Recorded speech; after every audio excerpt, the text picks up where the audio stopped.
Good morning to all of you who make possible this broadcast, to Lázaro, who supports us from the studio, and to everyone who follows on a daily basis the information we provide.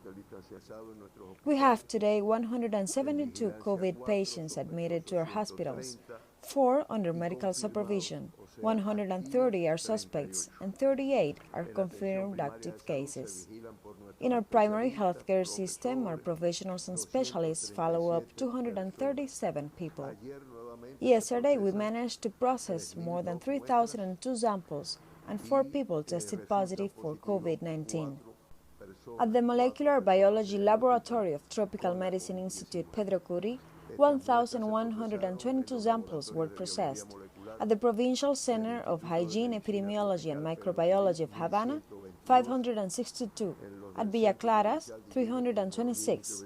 At Santiago de Cubas, 283. At Hermanos Armejeiras Hospital, 408. At the Genetic Engineering and Biotechnology Center, 223. And in the Laboratory of the Civil Defense, 78 samples. With these new 4 cases of COVID-19 confirmed yesterday, we accumulate 2,466 people diagnosed with the disease in our country and 237,819 samples studied.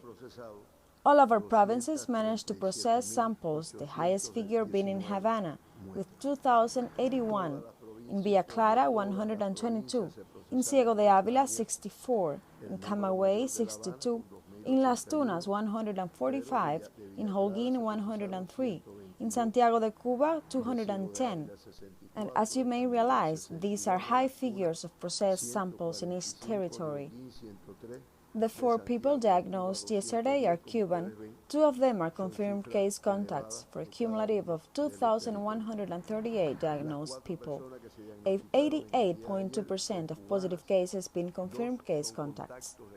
We're trying to determine the source of infection of the other 2 cases, for a cumulative of 116, the 4.7% of all diagnosed cases whose source of infection hasn't yet been determined. We always mention 170 diagnosed people in our country whose source of infection is abroad. 2 are female, 2 are male, 49.5% female and 50.5% male. 2 of the cases are asymptomatic, a very important risk group, and we accumulate 1,351. The 54.7% of all confirmed cases in Cuba did not present any symptoms at the moment of the test, a particular behavior of this disease, and 56.7% of all diagnosed cases in the last 15 days did not present any symptoms while having the test. 2 cases are in the 20 to 40 age group, one of them under 20 years of age, and a young girl of 19 years old.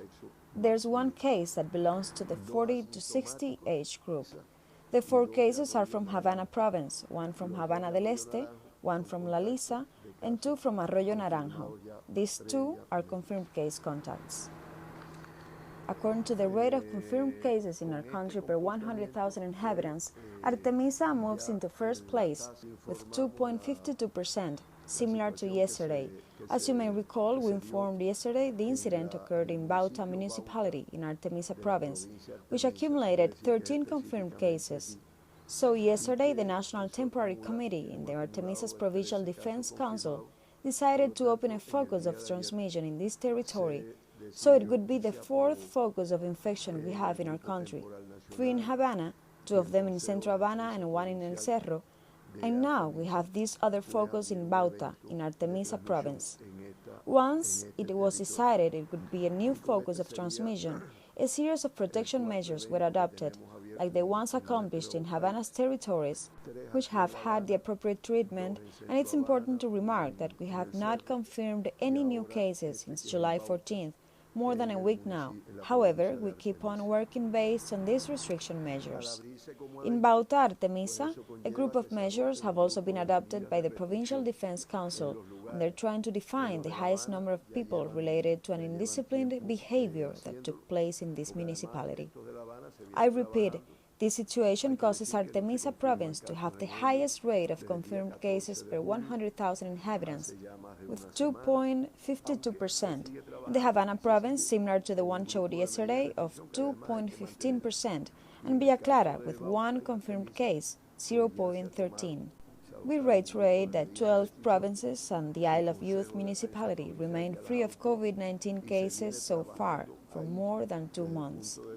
Summarizing, the 2,466 diagnosed patients in our country, 38 are admitted active cases, which represents 1.5%.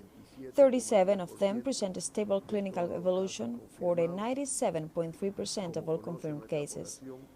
As it has been constantly informed, 87 people died in our country due to the disease, none of them in the last 11 days, for a lethality rate of 3.53%, in opposition to the lethality rate in the Americas region of 3.99%. Cuba is still in the 21st position in the Americas region and 110th among the countries with the most cases in the world. We always mention the patients evacuated at the beginning of the pandemic.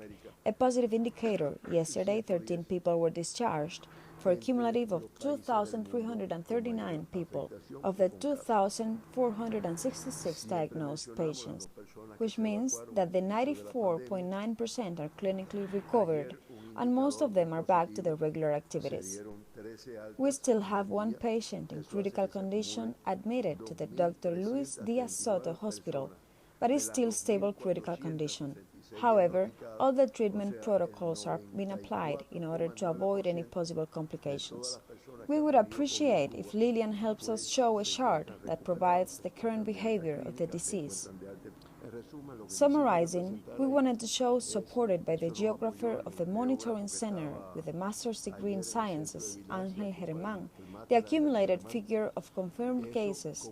The recovered cases grow almost in parallel with the confirmed cases, and the current active cases, a decreasing figure. This is the behavior of the disease in our country, and as we always say, it has maintained a favorable stability, although we must keep working on it to achieve a total control over the disease. In the world, you have been following the news. The same 185 countries remain to diagnose COVID-19 cases, and the total amount reaches 15 million. For 14,890,516 confirmed cases, since 205,684 new cases were diagnosed yesterday. 6,207 deceased, one of the highest figures so far, for a cumulative of 616,317 deaths and a lethality rate of 4.15%.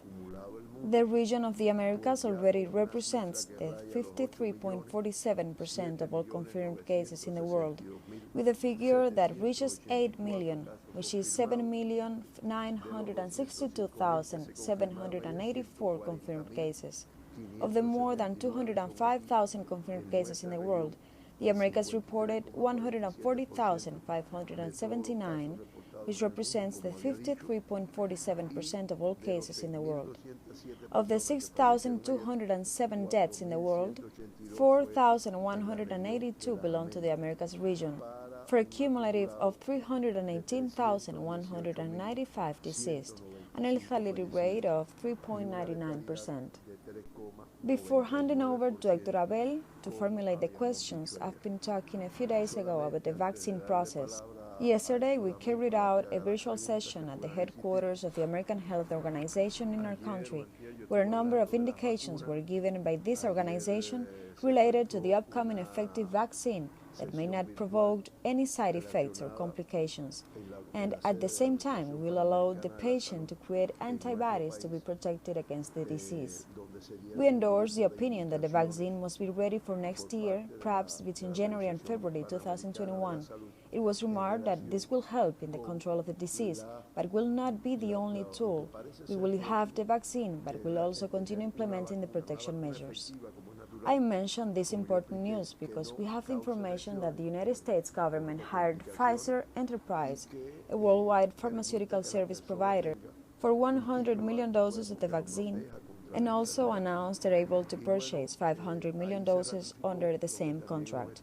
Despite the fact that they're somehow seeking to grab the whole vaccine production, they have to wait for the completion of clinical tests and the approval of the FDA, Food and Drug Administration, to acquire the vaccine. However, not only Pfizer is trying, but more than 5 pharmaceuticals are working on the creation of the vaccine. As you know, Russians, Chinese, as well as Great Britain.